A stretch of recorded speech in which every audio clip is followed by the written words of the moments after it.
Hi everyone, hope you're doing well.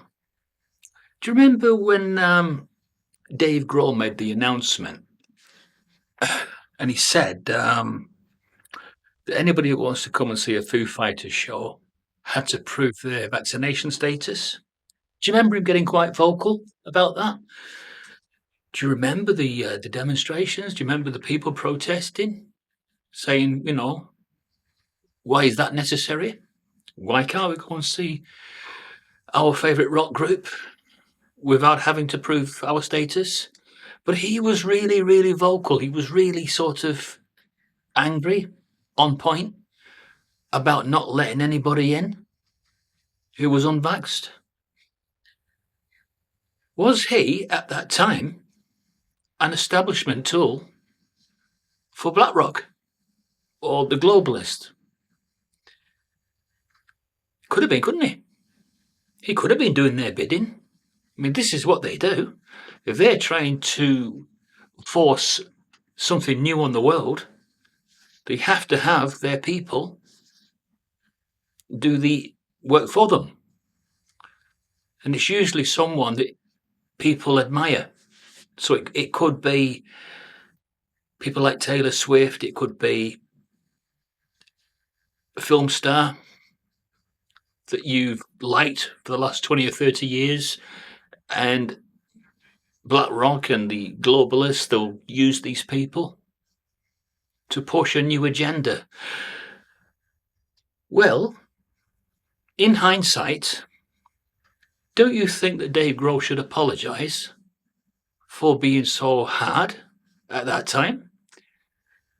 I mean, we had other rock stars like Eric Clapton who were very reticent, who were, well, I don't really want to.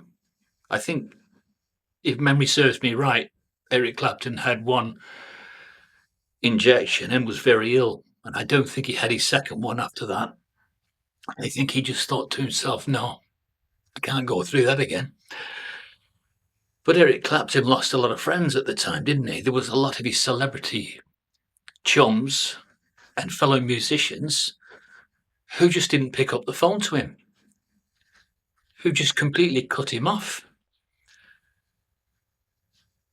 And there's a politician at the moment called Andrew Bridgen, and because he's vocal about the harm of AstraZeneca, and we can say this now because it's been withdrawn worldwide, he's come under a lot of attack. It seems as if you will come under attack for sticking up for your principles or for even speaking truth. But I think that Dave Grohl, if he had an ounce of decency, he would turn round and he would say that he was wrong to have forcefully said to his fans that you can't come in unless you can prove your vaccine status. I think he was wrong to do that, and I think he should apologise, and he hasn't, has he? I've never seen an apology from him. I was extremely disappointed with any rock star or any bands at that time that were deputising for the global elites, doing their work for them. So I suppose I'd have to now say, is Dave Grohl part of that club? If he was doing their bidding at that time, is he part of that club? Has he sold his soul for fame and fortune?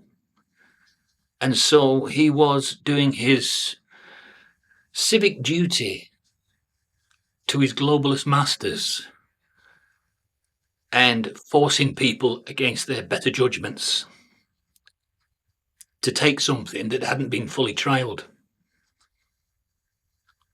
I think he needs to look himself in the mirror, because I know for a fact that the Foo Fighters lost a lot of fans because of what Dave Grohl did. They lost a lot of fans. People were protesting outside and they simply were saying, well, we won't come into any of your shows then. That's it. We will not listen to buy your records. We will not listen to your music again. And a lot of them meant it. And they're not fans of the Foo Fighters anymore because of what he did. If he just turns round and he says he was sorry, he could have them fans back, couldn't he?